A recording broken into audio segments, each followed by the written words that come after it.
ginagawa niyo guys ngayon. Dito pa ako guys eh.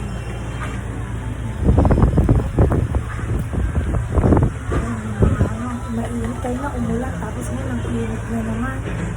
Kaya nito nga ako kanina, nasa alpa ako ngayon, nandito na ako sa mango.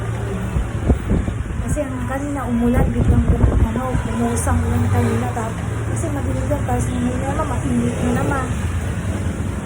Kasi atin may ginagawa sa loob. Ayun.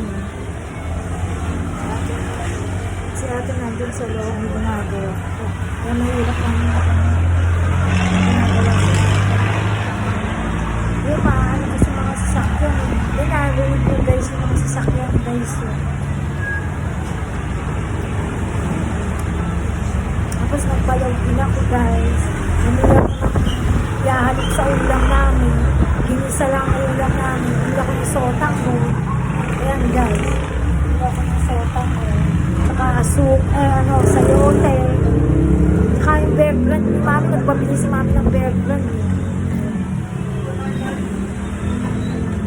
ako ng yung makakain ako.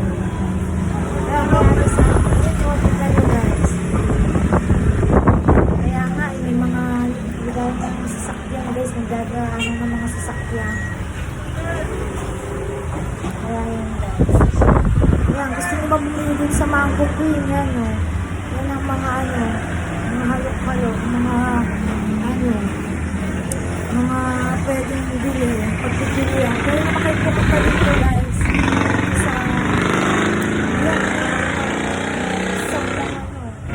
Sasakyan. Pwede naman kayo pumunta dito sa Kalindora, sa Mango Queen. Dito na ako makikita guys. Dito sa Mango Queen, sa Kalapitan.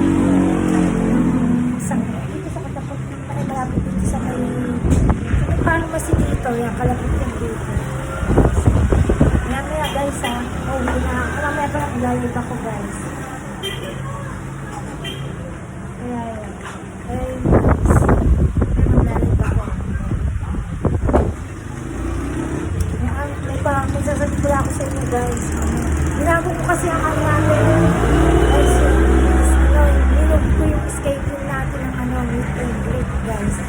Pero tuloy yun guys, meet and greet natin. Magiging October na guys. Pero sabihin ko sa inyo mamaya sa live guys. Bye guys, love you.